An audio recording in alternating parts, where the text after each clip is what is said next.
तो दंगल हो गया करीब करीब खत्म और अब देखना होगा कि किसमें है दम। स्वागत आप सभी का, आपके साथ मैं हूं पुनीत। तो एमपी में शहर के संग्राम का आखिरी चरण, दूसरा चरण बस संपन्न होने की ओर है। आखिरी लड़ाई जो है उसके लिए मतदान का समय तो खत्म हो ही चुका है। 5 बज चुके हैं, 5 बजे तक मतदान का समय था। हालांकि जो लोग कतार में लगे हुए हैं वे मतदान जरूर कर पाएंगे। लाइन में लगे हुए लोग वोटिंग जरूर कर सकते हैं। 43 जिलों के 214 नगरीय निकायों में मतदान हुआ है और अब नतीजे 20 जुलाई को आएंगे। आपको बता दें कि इसमें 5 नगर निगम भी शामिल हैं, जिसमें रीवा, कटनी, देवास भी शामिल है। तो यह 5 नगर निगम और 40 नगर पालिकाओं के साथ 169 नगर परिषदों के लिए लोगों ने शहर की सरकार के लिए वोटिंग की है। कई जगहों पर कतारें भी लगे नजर आई हैं और 20 जुलाई को इसके नतीजे आने वाले हैं। शाम 5 बजे तक, सुबह 7 से शाम 5 बजे तक मतदान का समय निर्धारित किया गया था और मतदान के समय की अगर बात की जाए तो ये समय पूरा हो चुका है, 5 बज चुके हैं। हालांकि वे लोग जो अभी भी कतार में लगे हुए हैं वे वोटिंग जरूर कर पाएंगे। जिनके पास जो चिट्ठी है, मतदान पर्ची जो है, मतदाता पर्ची वो है, वो लोग वोटिंग जरूर कर पाएंगे। तो एमपी में शहर के संग्राम की आखिरी लड़ाई जो है वो समाप्त हो चुकी है। कुल मिलाकर अब ईवीएम में प्रत्याशियों का भविष्य, उनका भाग्य जो है वो कैद हो गया है। नतीजे 20 तारीख को आएंगे और उसके बाद ही पता चल पाएगा कि नतीजों में किसने दम दिखाया है और कौन पीछे रह गया है।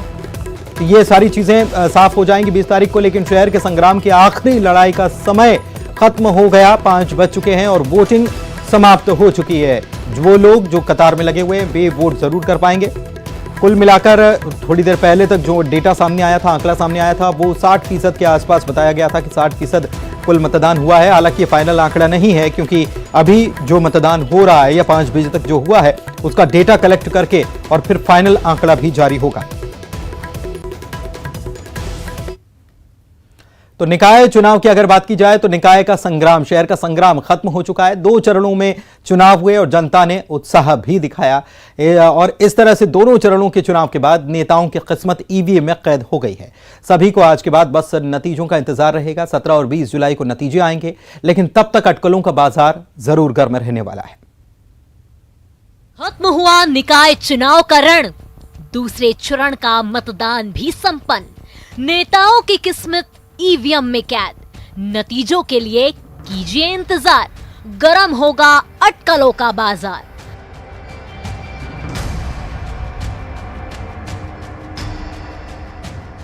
अपने अपने शहर की सरकार चुनने का काम जनता ने पूरा कर लिया है। दूसरे चरण का मतदान भी संपन्न हो चुका है। दूसरे चरण के चुनाव में भी जनता ने जबरदस्त उत्साह दिखाया। दूसरे चरण में 43 जिलों के 214 नगरीय निकायों के लिए मतदान हुआ। इनमें 5 नगर निगम, 40 नगर पालिका और 169 नगर परिषद शामिल हैं। कई जगहों पर बारिश के बीच भी मतदाताओं का उत्साह देखने को मिला। सुबह से ही मतदान केंद्रों पर लंबी लंबी कतारें देखी गई। प्रशासन ने सुरक्षा के पुख्ता इंतजाम किए, लेकिन कई जगहों पर हंगामा, मारपीट और बवाल की खबरें भी सामने आई।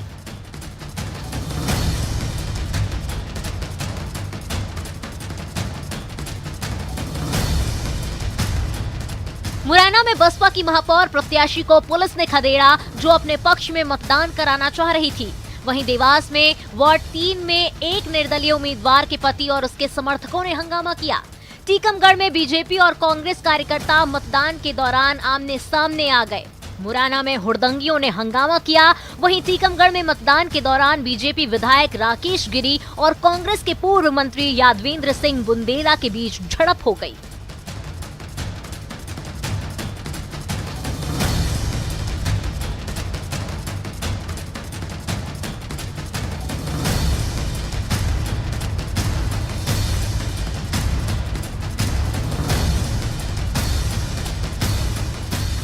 प्रशासन के चाक चौबंद सुरक्षा के चलते कोई बड़ी घटना नहीं हुई। इससे पहले 6 जुलाई को भी पहले चरण का मतदान शांतिपूर्ण संपन्न हुआ था। निकाय चुनाव के पहले चरण में 11 नगर निगम, 36 नगर पालिका परिषद और 86 नगर परिषद के लिए मतदान हुआ था, जिसमें 11 महापौर, 101 और पार्षद पद के लिए 2802 उम्मीदवारों की किस्मत ईवीएम में कैद हुई थी। अब जबकि दोनों चरण का चुनाव संपन्न हो चुका है, तो सभी को नतीजों का इंतजार है। निकाय चुनाव के नतीजे भी 2 चरणों में आएंगे। निकाय चुनाव के लिए 17 और 20 जुलाई को मतगणना होनी है। Bureau report, news 18, Madhya Pradesh, Chhattisgarh.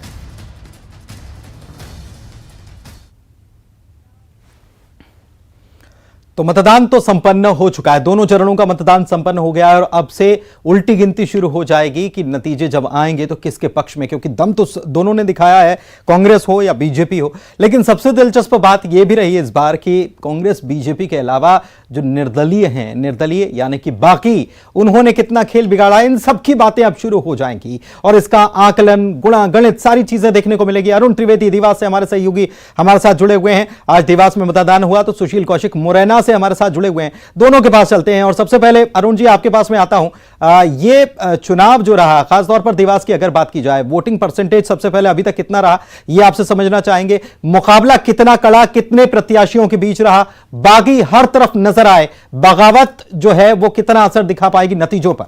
Arun.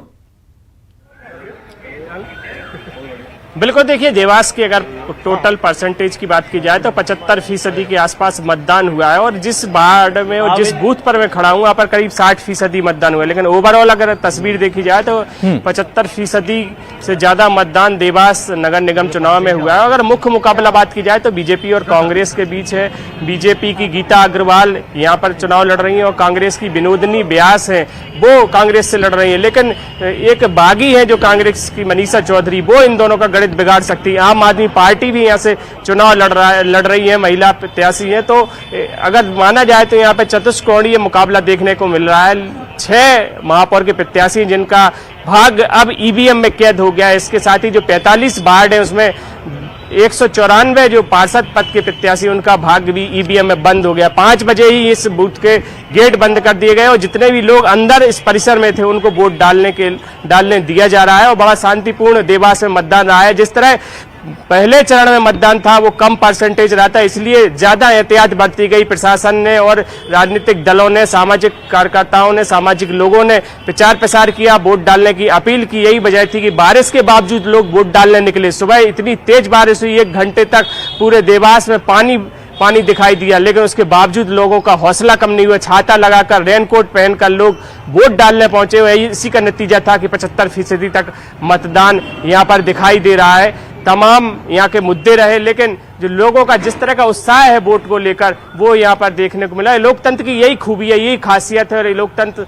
चुनाव लोकतंत्र का सबसे बड़ा उत्सव है। हर आदमी उस उत्सव में भाग लेना चाहता है और यही वजह है कि इतना बम्पर मतदान देवास में हुआ है। 2,39,652 यहाँ पर मतदाता थे और सबसे बड़ी बात 3,252 बुजुर्ग मतदाता जो 80 साल के ऊपर थे। इसी बूथ पर 99 साल की एक अम्मा अभी वोट डालकर गई, उनको गोदी में लेकर मोहल्ले के लोग आए थे सब एक साथ, उनको लेकर उनका वोट डलवा कर यहाँ से गए हुए।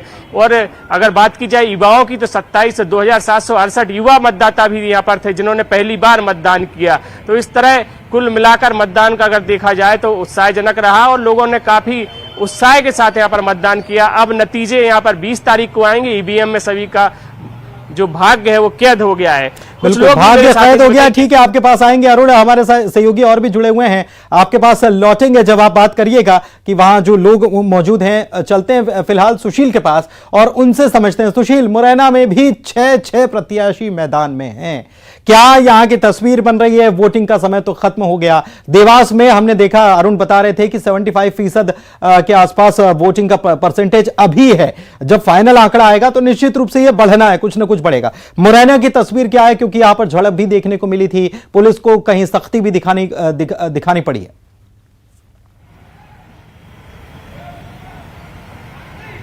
बिल्कुल, देखिए ग्वालियर चंबल अंचल की बात करें तो चंबल जो संभाग का मुख्यालय है, मुरैना नगर निगम में आज चुनाव थे।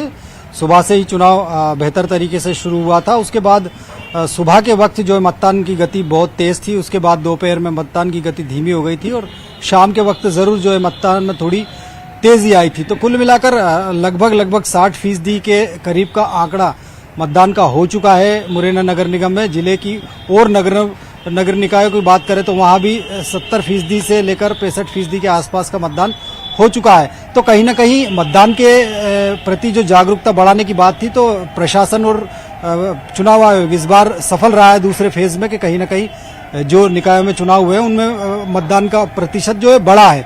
मुरैना में मुख्य मुकाबला कांग्रेस और बीजेपी के बीच है। यहाँ कांग्रेस की शारदा सोलंकी है, इनके सामने मीना जाटव बीजेपी की उम्मीदवार है। दोनों ही के बीच कांटे का मुकाबला है। हालांकि बीएसपी प्रत्याशी भी मैदान में है, लेकिन वो उस स्थिति में नहीं है कि मुकाबला त्रिकोणी हो जाए। तो कांग्रेस बीजेपी के बीच सीधा मुकाबला है। पिछली बार जब 7 साल पहले नगर निगम गठन हुआ था मुरैना का, तब जो पहली बार में बीजेपी ने जीत दर्ज की थी, तो बीजेपी ने पूरी कोशिश की है कि इस बार भी वो कब्जा बरकरार रहे, लेकिन कांग्रेस भी इस बार मुकाबले में तगड़ी साबित हुई है। और जो 47 वार्डों में पार्षद के चुनाव हैं, उसमें भी ज्यादातर वार्डों में कांग्रेस और बीजेपी के बीच सीधी टक्कर है। तो करीब 8 से 10 वार्ड ऐसे भी है मुरैना नगर निगम के जहां त्रिकोणी संघर्ष है। तो आज सबका भाग्य जो है ईवीएम में कैद हो चुका है, और अब जो मतगणना की तिथि आएगी तभी इन लोगों के भाग्य का फैसला होगा कि जनता ने किन के भाग्य का बटन दबाया है। बिल्कुल, जनता ने किन के भाग्य का बटन दबाया है। मुद्दे कौन से रहे ये जानने के लिए सीधे चलते हैं देवास। एक बार फिर से अरुण हमारे साथ जुड़े हुए हैं। अरुण, क्या मुद्दे रहे हैं? क्योंकि खास बात यह है कि इस बार वोटिंग जो हुई है ये बारिश के मौसम में हुई है, और बारिश के मौसम में बहुत सारी चीजें, क्योंकि शहर की सरकार का चूंकि चुनाव है तो गंदगी, साफ सफाई, ये मुद्दे रहते हैं। नालियां ढंग से नहीं है, नालियां बनी नहीं है, पानी जमा हो रहा है, यही सारे मुद्दों पर चुनाव होता है। और वो भी ऐसे वक्त चुनाव हुआ है जब बहुत सारी चीजें निकलकर सामने आई हैं। मतदाताओं ने क्या सोचकर मतदान किया, उनके मन में क्या रहा?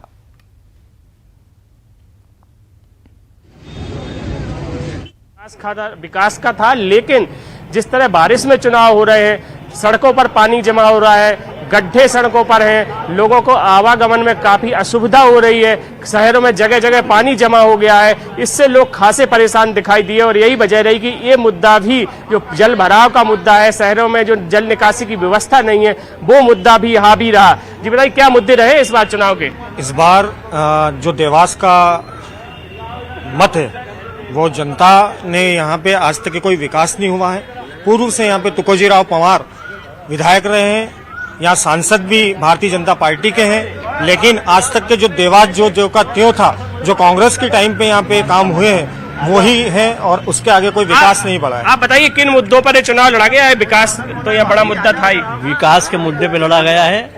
दूसरा, नगर निगम में जो पिछली परिषद का भ्रष्टाचार था, उसको लेके लोगों में खासी नाराजगी थी, उसको लेके भी कांग्रेस ने चुनाव लड़ा है। कांग्रेस ने ऐसे मुद्दे दिए हैं जिनको लेके चुनाव लड़ा है। पहला हमने किया है कि हम कचरे का जो शुल्क है वो माफ करेंगे। आज बहुत सख्ती से कचरा वसूला जा रहा शुल्क। उसके बाद पानी के 170 रुपये कर दिए। हमने बोला है 50 रुपये कम करेंगे। 15 दिन पानी के पूरे महीने के पैसे लिए जाते हैं, जबकि पानी 15 दिन दिया जाता है।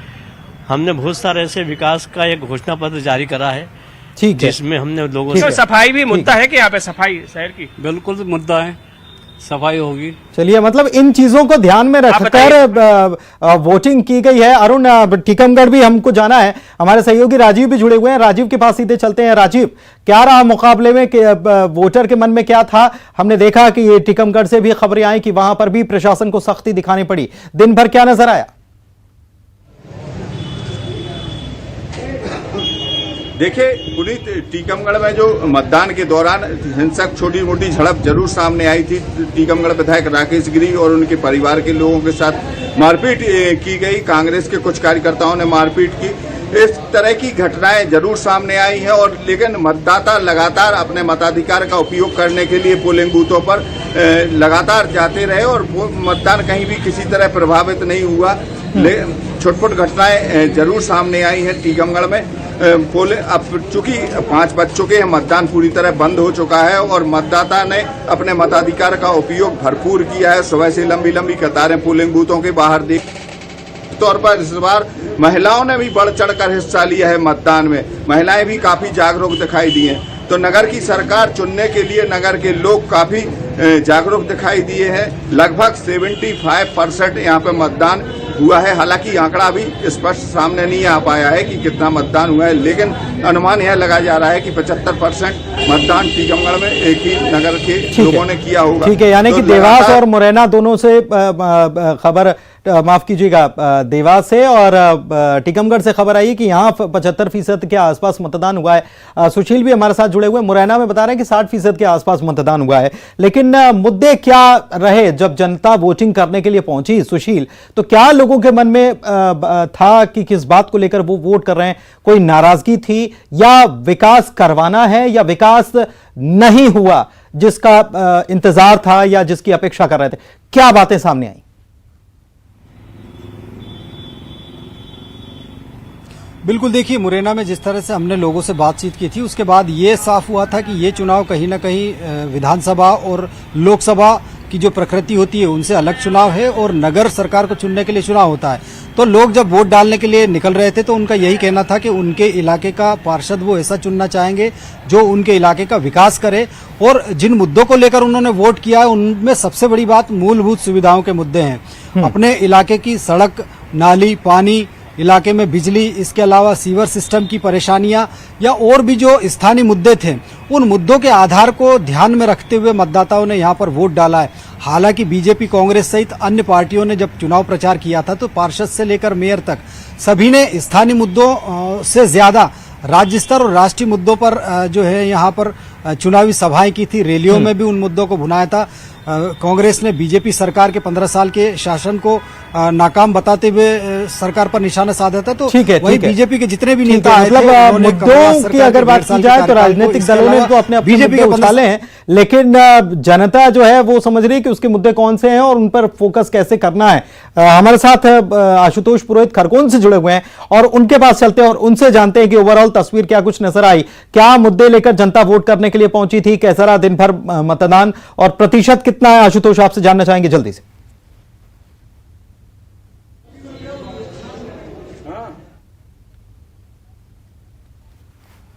चलिए, लगता है कि आशुतोष से संपर्क नहीं हो पा रहा है, लेकिन कुल मिलाकर अगर देखा जाए तो छुटपुट घटनाओं को छोड़कर मतदान शांतिपूर्ण रहा है और कई जगहों से तो खबर आई कि 75%, जैसे टीकमगढ़ की बात की जाए या फिर देवास की बात की जाए, वहां 75% के आसपास मतदान हुआ है और ये अच्छी बात है। पिछले की बार की अगर बात की जाए तो कुल मिलाकर 60% था। इस बार कितना है ये देखना होगा, ये जब देर शाम को निर्वाचन आयोग की तरफ से आंकड़े जारी होंगे तब बात सामने आएगी। फिलहाल बहुत शुक्रिया तीनों आपको सहयोगियों का हमारे साथ जुड़ने के लिए और ये जानकारी साझा करने के लिए। किसी भी देश या राज्य का युवा वहां की पूंजी के समान है और राज्य में युवा प्रतिभाओं को आगे बढ़ाने और उनके भविष्य निर्माण के लिए बेहतर वातावरण बनाने में उस प्रदेश की सरकार की बड़ी भूमिका होती है। छत्तीसगढ़ में युवा सोच के मुख्यमंत्री भूपेश बघेल की सरकार ने यहां युवाओं की प्रतिभाओं को संवारने, उन्हें अवसर देने और आगे बढ़ाने की दिशा में बहुत सारे नए कदम उठाए। देखिए खास रिपोर्ट। देश के युवाओं में नेतृत्व, विकास, स्वावलंबन, शिक्षा और सांस्कृतिक सहभागिता को बढ़ावा देने राजीव युवा मितान क्लब का गठन किया जा रहा है। प्रदेश के मुखिया भूपेश बघेल का ये मानना है कि आज के समय में युवाओं का करियर केवल सरकारी नौकरी से ही नहीं बनता, बल्कि युवाओं ने अपनी रुचि और प्रतिभा के बल पर संभावनाओं के नए आयाम खोले हैं, जिन्हें साकार करने की दिशा में निरंतर प्रयास कर रहे हैं। सीएम भूपेश बघेल छत्तीसगढ़ में ऐसी संस्कारवान युवा पीढ़ी का विकास करना चाहते हैं जो प्रदेश की उन्नति में सहभागी बने।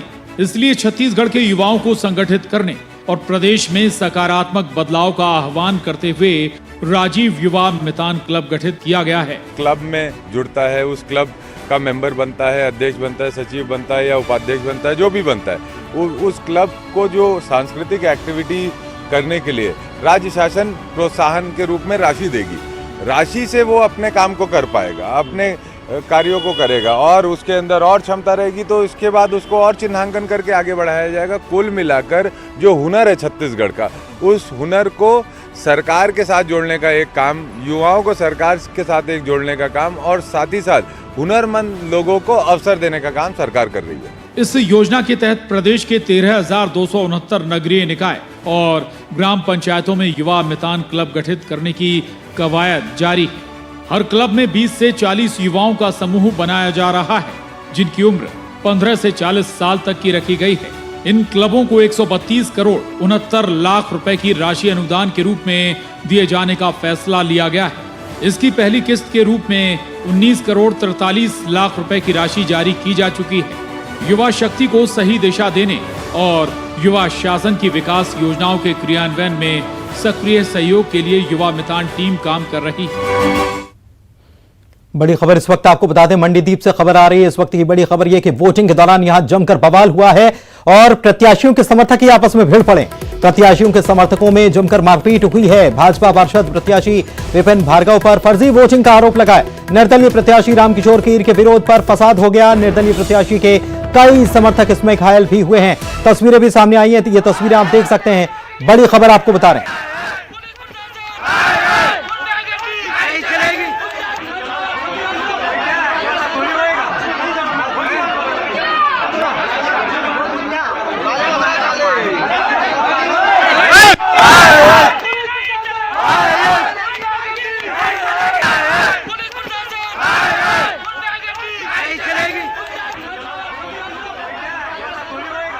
मंडीदीप से इस वक्त की बड़ी खबर बता रहे हैं कि वोटिंग के दौरान जमकर यहां पर बवाल हुआ। प्रत्याशियों के समर्थक आपस में भिड़ गए। प्रत्याशियों के समर्थकों में आपस में ही मारपीट हुई है। बीजेपी पार्षद प्रत्याशी जो है विपिन भार्गव, इन पर फर्जी वोटिंग का आरोप लगाया गया निर्दलीय प्रत्याशी रामकिशोर कीर की तरफ से, और रामकिशोर कीर के विरोध पर फसाद हो गया। निर्दलीय प्रत्याशी के कई समर्थक इसमें घायल भी हो गए। आपस में मारपीट जब हुई। और इसी के साथ इस बुलेटिन में फिलहाल इतना ही। खबरों का सफर लगातार जारी है, बने रहिए।